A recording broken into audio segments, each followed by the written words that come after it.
Today, we are going to explore deeper connections between algebra and geometry and talk about higher dimensional spaces. Suppose we have a plane with a coordinate system. So here we have units on each coordinate axis. Any vector on this coordinate plane can be drawn with the initial point at the origin. And then to this vector we can assign coordinates by taking the coordinates of its endpoint. So for example, this vector has x coordinate of 2 and y coordinate of 1. And we're going to write coordinates as columns. So we're going to write 2, 1. So then if we draw another vector, say here is -1, we can draw a vector like this, w. So then this vector w has coordinates 1 and -1. And the 0 vector will have coordinates 0, 0. So this is a vector that connects the origin to itself. A special role here is played by units vectors on the x-axis and y-axis. So we're going to call them E1 and E2. So these are called standard bases. And so it consists of two vectors, E1 and E2. And the vector E1, well, its endpoints has x coordinate 1 and y coordinate 0. So this vector is 1, 0. And the vector E2 has coordinates 0 and 1.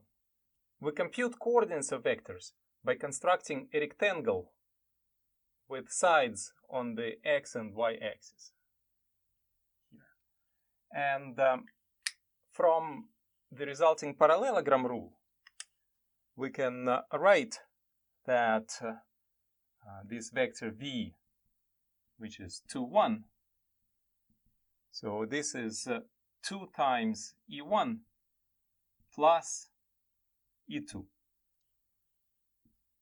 Right. So here we can see that this projection to x-axis is going to be 2 times E1, and projection to the y-axis is going to be E2.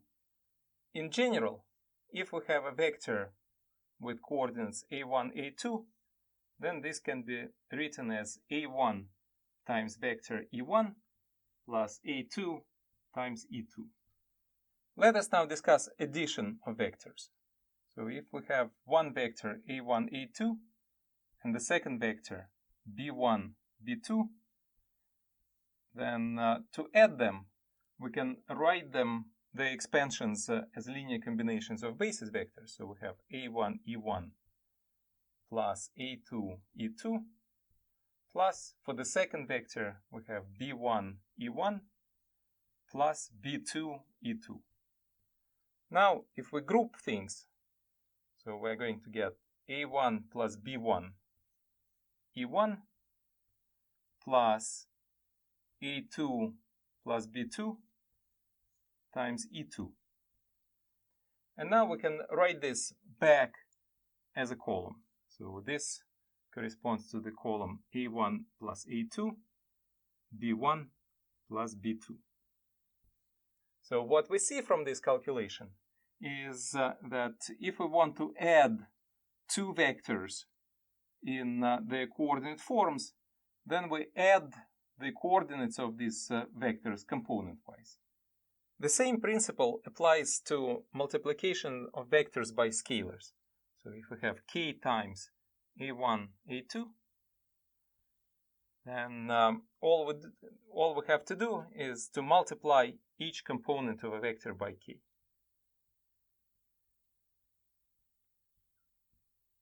The same ideas apply also to three-dimensional space. Only in three-dimensional space we have 3 coordinate axes, and for this reason every vector is represented not as a pair of real numbers, but as a triple of real numbers. This approach to vector geometry was put forward by French mathematician and philosopher René Descartes. This approach allows us to leap to higher dimensional spaces, which we are going to do next. Definition.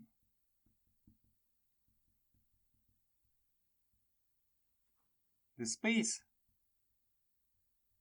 Rn is a set of n tuples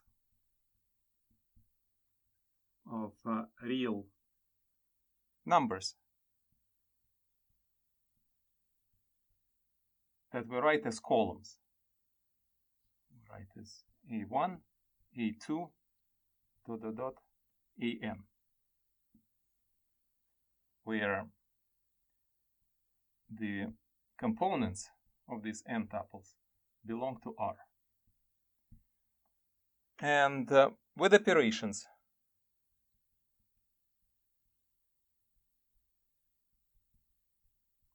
of addition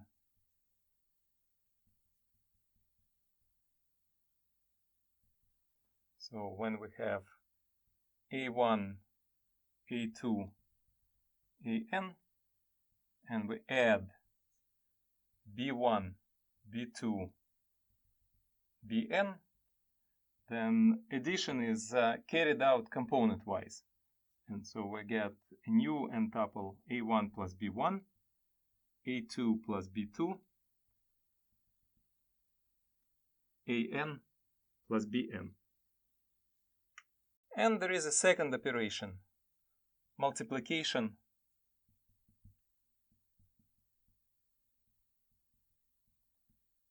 by scalars, k in real numbers. And again, if we multiply an n tuple by k, and then we do it in each component. So it's k A1, k A2, k An. Next, we're going to tie the notion of Rn to solutions of systems of linear equations. Let's consider a system of linear equations with the following augmented matrix. To make our computations easier, I already have taken this matrix in reduced row echelon form. So here we have 3 rows, which means that we have 3 equations. And remember that columns correspond to variables. So our variables are x1, x2, x3, x4, x5, and x6. And here we can identify 3 pivots. So this tells us that the variables that correspond to locations of the pivots, so these are leading variables. So the leading variables are x1, x3, and x4. And all other variables are free. So these are x2, x5, and x6. And in order to write down the general solution of this system, we express leading variables in terms of free variables. Well, from the first equation, we get that x1 is equal to, so basically we move all free variables to the right-hand side. 6 minus 2x2 plus 3x5 and minus x6. Then from the second equation, we can express x3 as 7 plus 4x5, and there is 0x6.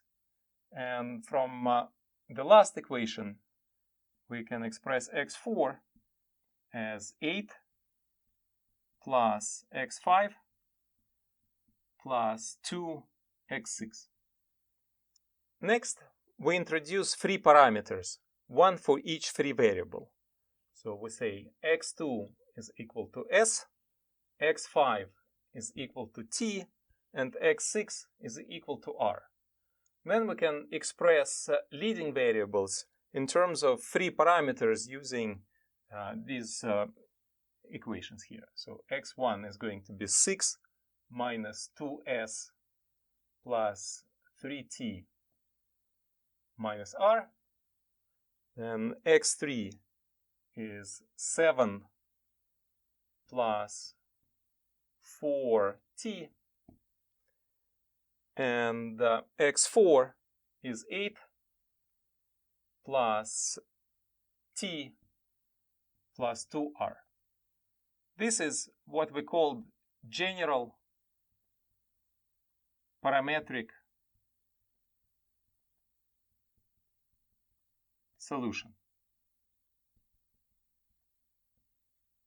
Next, we are going to write this general parametric solution in vector form.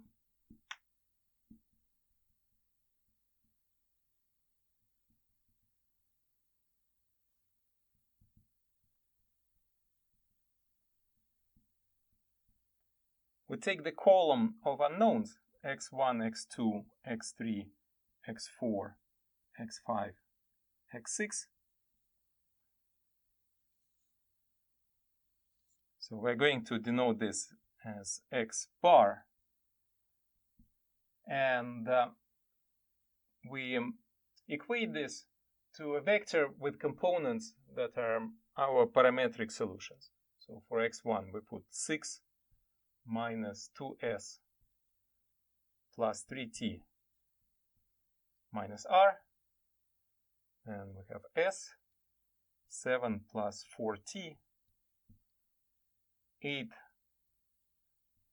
minus plus t plus 2r,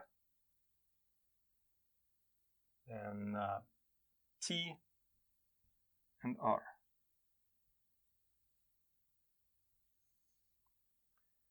Next, we are going to decompose this vector as a sum, where we separate constants and each of the variables. So the contribution of constants is going to be the following vector. We have constant 6 in the first component. In the second component, we have no constant, so we put 0. Then here we put 7, 8, and no constants in the last two components.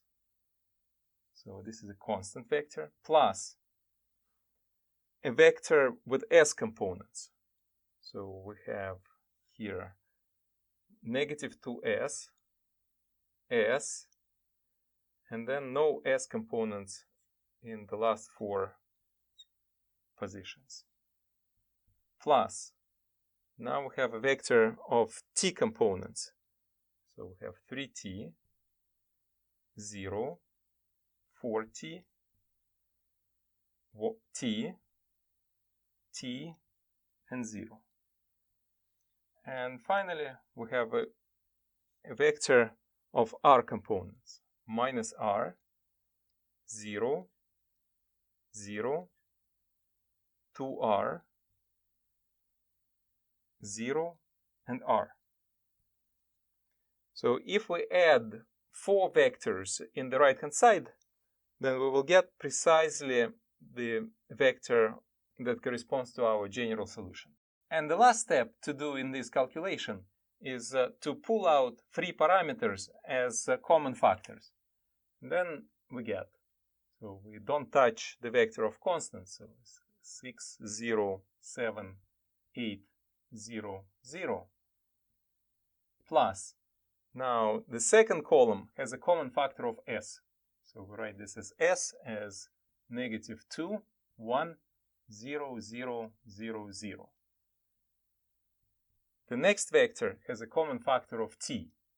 So it's t times 3, 0, 4, 1, 1, 0.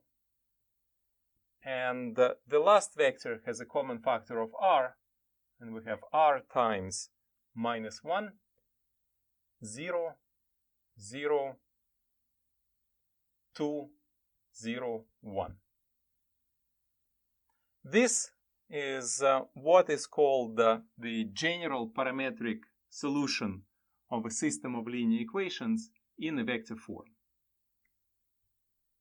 Next, we are going to study geometric interpretation of these general parametric solutions. Let us consider one linear equation with two unknowns. X minus 2y is equal to 4. So this can be rewritten as y equals x over 2 minus 2. So we see that this is a line with slope 1/2. The y-intercept of this line is -2, so we can plot it like this. Now let us solve the same linear equation using our methods. So here we can write the augmented matrix of this system. So here we have one equation, so the augmented matrix will have a single row. So it will be 1, -2, and 4. And we can see that this 1 is a pivot. So then we can say that x here is a leading variable and y is going to be a free variable. So then to write down the general parametric solution, we assign parameter to the free variable. And then we express the leading variable in terms of this parameter. So this is going to be 4 plus 2t. Next, we write down this solution in a vector form. So we write xy is equal to 4 plus 2t and t. So then we separate constants from parameters. So we have a vector of constants will be 4, 0, plus the vector of parameters will be 2t, t. And finally, we pull out t as a common factor. So we get 4, 0 plus t times 2, 1. This is our general parametric solution in vector form. When we assign various values for parameter t, then we obtain all possible solutions of this system of linear equations. Now, let us set t equals 0. In this case, we get a particular solution.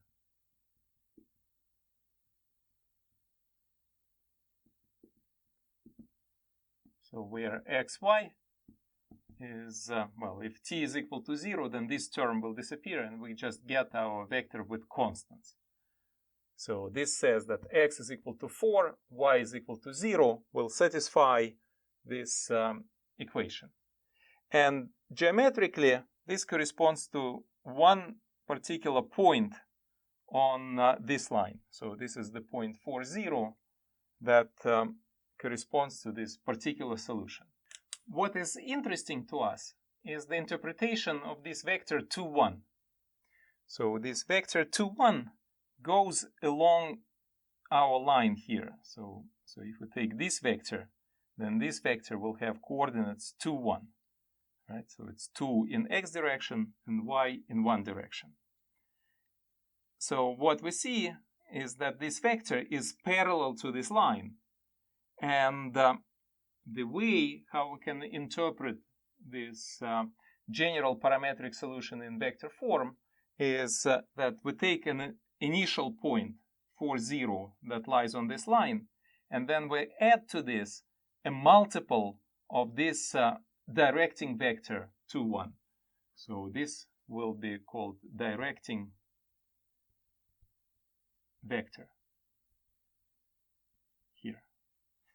Right. So if we take the initial point 4, 0 and add any multiple of the directing vector, then we will be moving along the line And so this will be the geometric interpretation of this solution. An equation of this form is called the parametric equation of a line.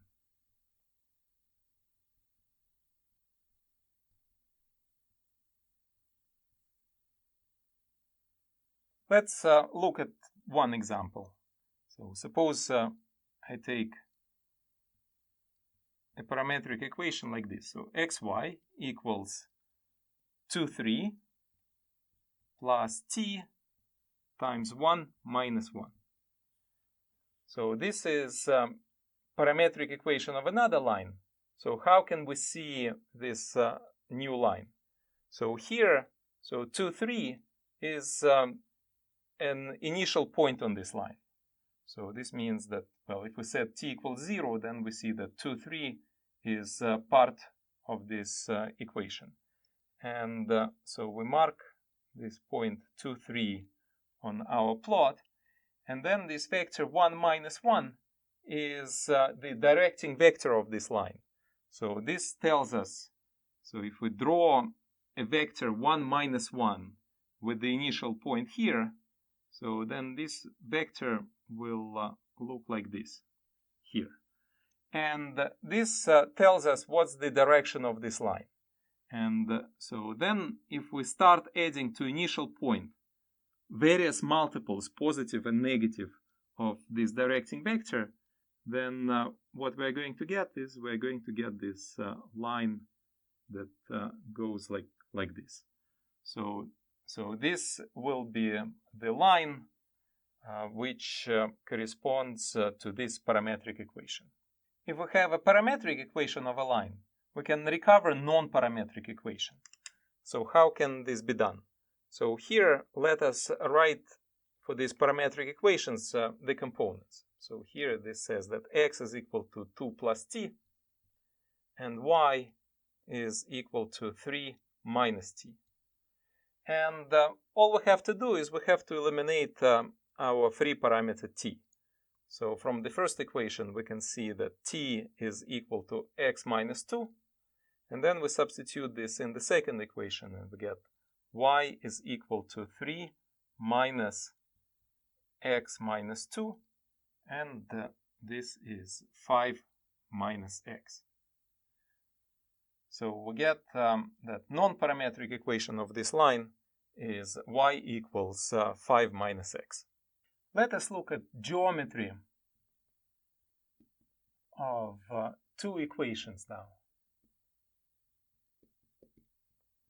with two unknowns.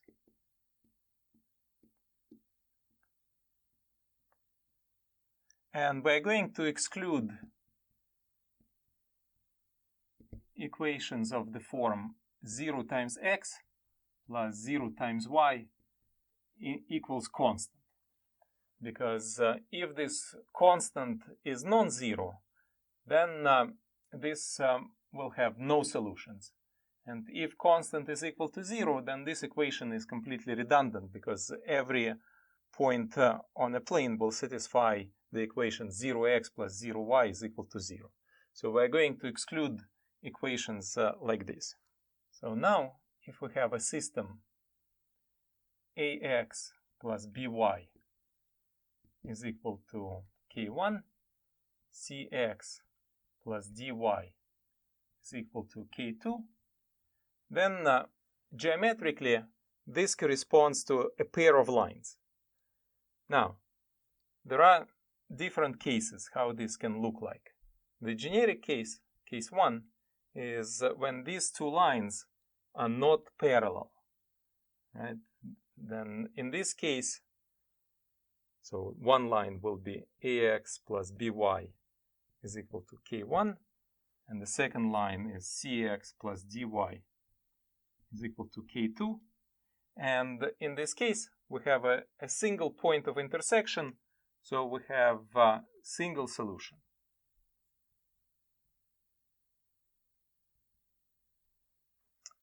The second possible case is that these two lines actually may happen to be parallel. Right? So if we have ax plus by is equal to k1, cx plus dy is equal to k2. And if these lines are parallel, then here we have no solutions. So this means that we have an inconsistent system.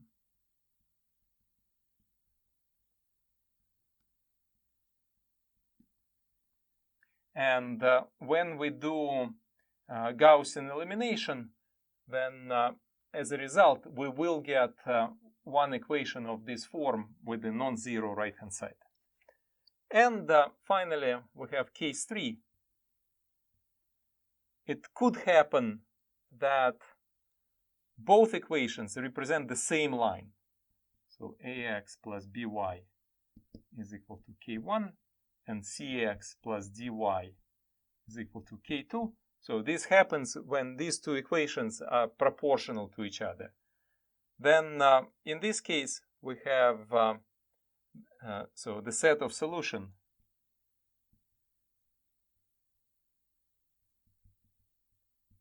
is a line. And it will be, so this general solution will be of the form something like x0, y0 plus t times c1, c2. Next, we're going to carry out this analysis for equations in 3 variables. Let's start with a single equation with 3 unknowns. X plus 2y minus 3z is equal to 5. So this is equation of a plane in R3. So let us treat it as a system of equations. So here we have a single equation. So when we write down the augmented matrix, we have a single row. So 1, 2, negative 3, and 5. And so here this 1 is a pivot. So we say that x is a leading variable. And y and z are going to be free variables. So we assign parameters to our free variables. So we say y is equal to s, z is equal to t, and then x from this equation is 5. And then we move the terms with y and z to the other side and substitute for ys and for zt. So we're going to get minus 2s plus 3t. Let us write this general parametric solution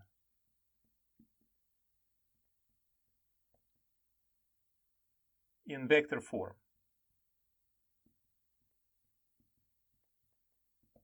So here we write x, y, and z equals.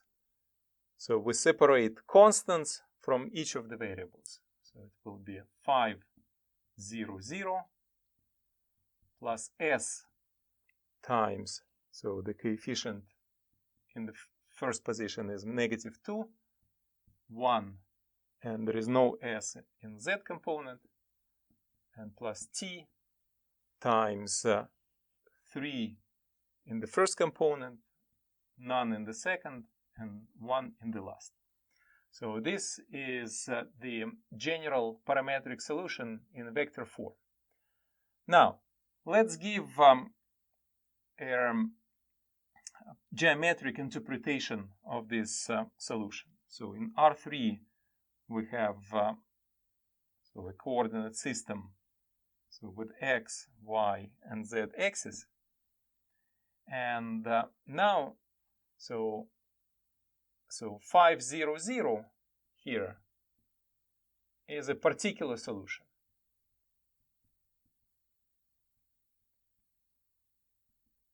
So this corresponds to setting s equals 0 and t equals 0.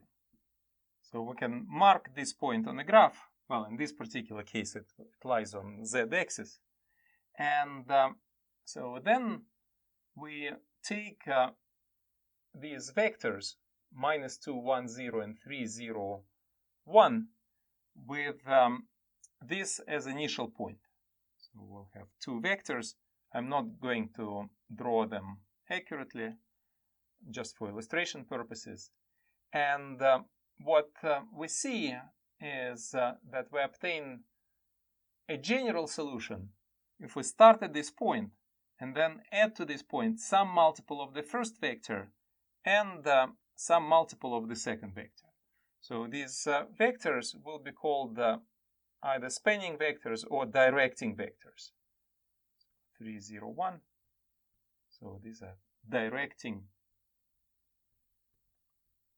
vectors. And so we take these two vectors drawn with initial point at our particular solution, and then these vectors will span a plane sitting in this three-dimensional space. And so this will be a plane of solutions. And so an equation of this form, so this is will be also called parametric equation of a plane in R3. In the parametric equation of a plane in R3, we have an initial point and two directing vectors with two free parameters. Now let us look at a system of two equations with three unknowns. Suppose we have a system of equations x plus 2y minus z is equal to 3, and 2x plus 3y minus 2z is equal to 5.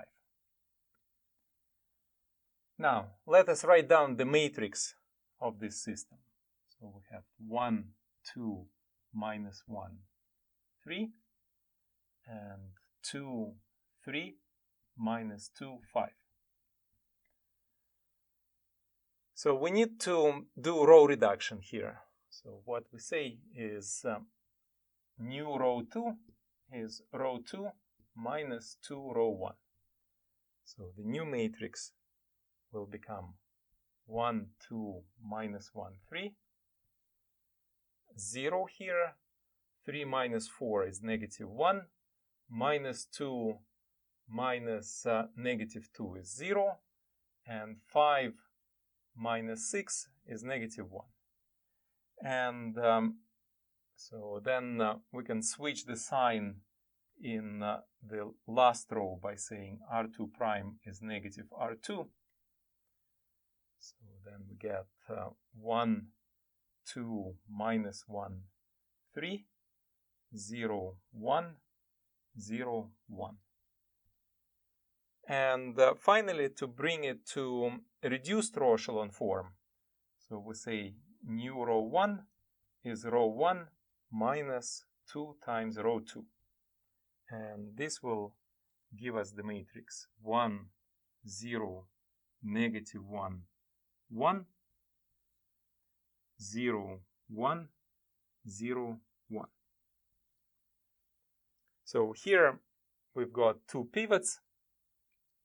So this means that x and y are going to be leading variables, and z is going to be a free variable. So we assign parameter to the free variable.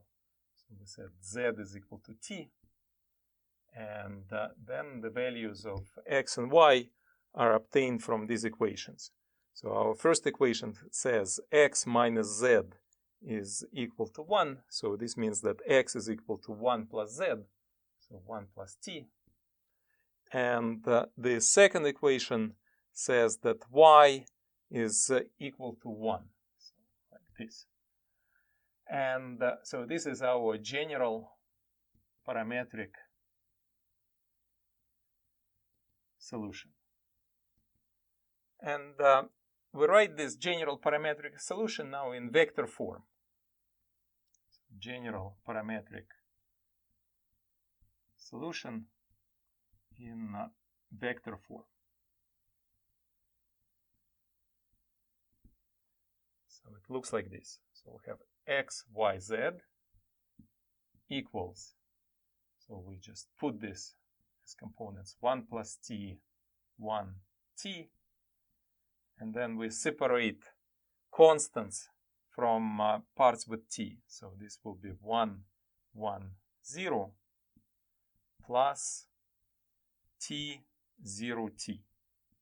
So if we add these two vectors, we're going to get precisely this one. And finally, we pull out three parameters as constant multiples.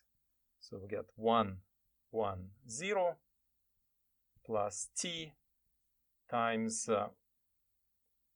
1, 0, 1. What is the geometry of this parametric equation? So this is a parametric equation of a line in R3, because what we have here is so we have an initial point P, which is 1, 1, 0, and we have a directing vector V, which is 1, 0, 1. And so what we do here is we have an initial point to which we add arbitrary multiples of this directing vector. And so then we're going to get a line in a three-dimensional space. So here we have initial point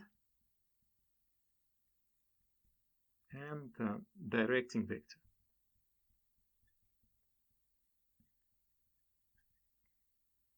So what is the geometric interpretation of this system of linear equations? So each equation represents a plane in R3, and these two planes have a common line of intersection. So this line of intersection is the solution of this system of linear equations. And what we found here is we found the general solution of this system in vector form. So here we found the point on this line and a directing vector v. And so then this line in a parametric form can be written as some point plus t times a directing vector. So here is we have initial point, and here we have directing vector. So let us now discuss possible geometries of three equations with three unknowns. So this means that we are going to get a system of equations in R3, and we assume that each equation is a plane. In the first case, we have three planes in general positions. So when two planes intersect, they may have a common line of intersection, and when we intersect this with a third plane, then we are going to get a single point that will belong to all three planes. So this is the generic case. So we have a single solution, which will be P, this point. So here, when we write the single solution in a parametric form, there are no parameters. So there is only one solution. In case 2, we have three planes that have a common line of intersection. So these three planes may look something like this. And in this case, the general parametric solution will have a form P plus TV. So this will be a line in R3. In the third case, it could happen that all three planes actually represent the same plane.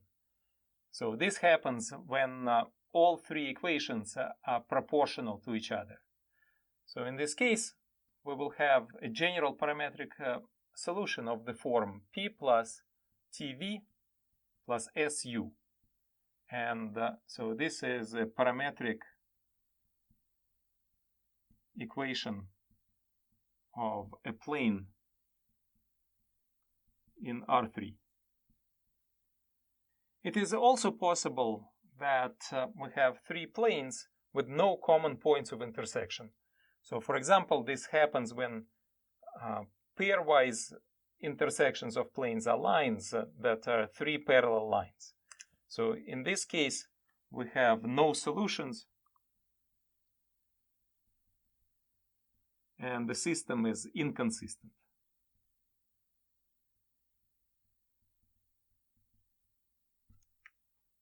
Next, we would like to talk about high-dimensional spaces.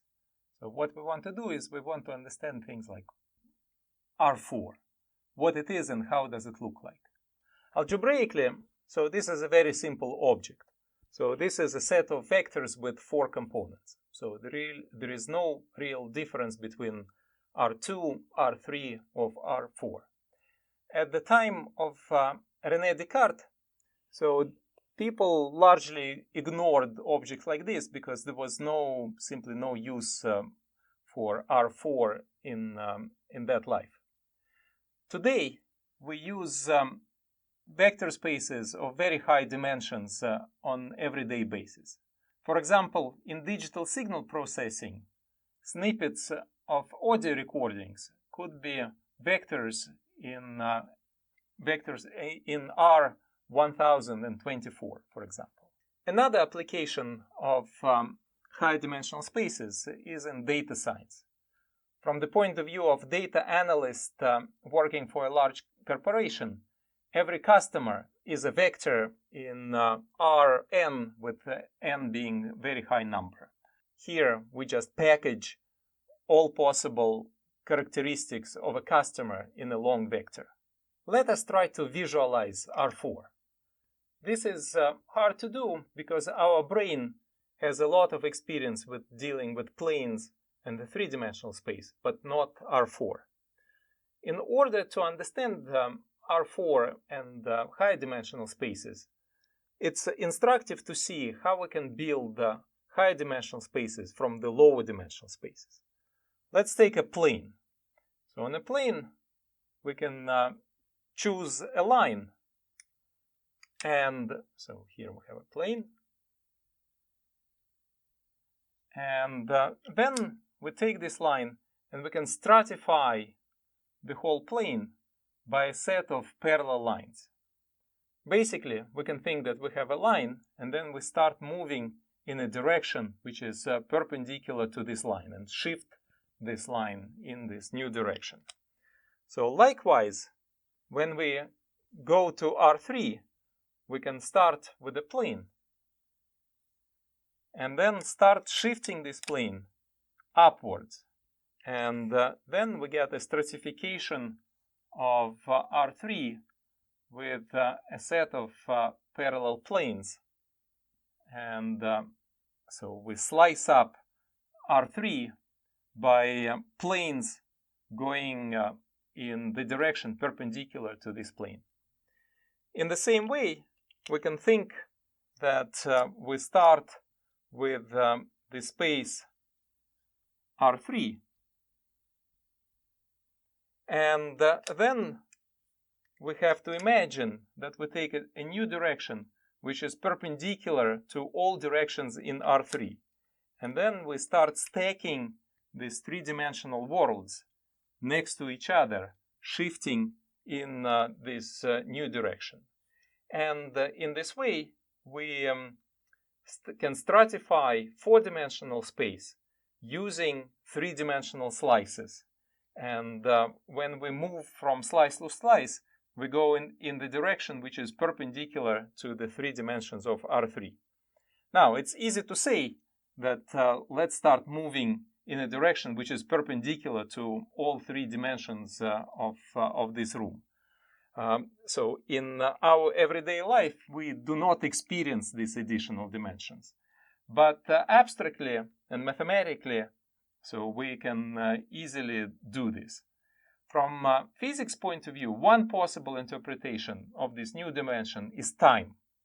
So we can think that at each instance of time, we freeze our world. And then when we move the next instance of time, we have a different slice of the three-dimensional world, and these three-dimensional worlds are stacked next to each other as we progress in time. This is one possible interpretation of R4 as space-time, but it's not necessary to think that this fourth dimension is necessarily time. So we can just think that this is a fourth additional dimension, which is perpendicular to the three given dimensions of R3. And in fact, string theory in physics predicts that our universe has more than 3 or 4 dimensions.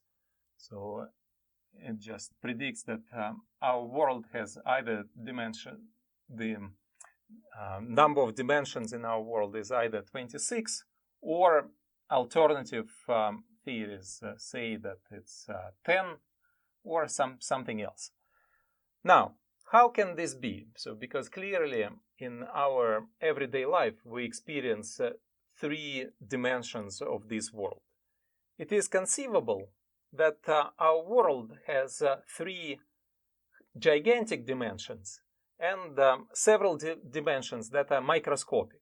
Imagine a bizarre aquarium which has 2 parallel sides which are sitting next to each other. So this aquarium is fairly narrow but large and extended.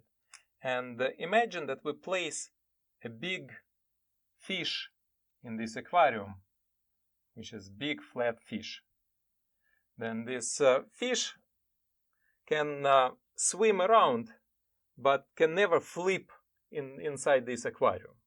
And so for this fish, this world will feel like essentially a 2-dimensional world where it can only wobble in the 3rd dimension. But then we place in the same aquarium a little fish that can swim around and experience this aquarium as a fully 3-dimensional world. And then for this big fish, the world feels like a 2-dimensional world. But for the little fish, this world feels like a 3-dimensional world. And so the same could happen in our universe, where elementary particles, being small fish, could experience this universe as a universe with many dimensions. And us, being macroscopic species, we can only wobble in these extra dimensions and experience this world as a 3-dimensional world. Well, this analogy with the aquarium is very primitive. So in fact, in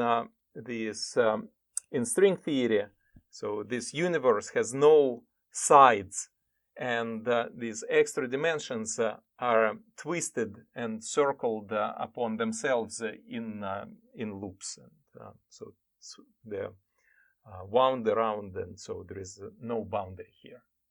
So we'll be waiting with excitement for news from physics about what's the true answer, what is the dimension of our world. Unfortunately, string theory is very far away from being tested. So to test string theory, we need to achieve energies many magnitudes higher than we have today in our accelerators.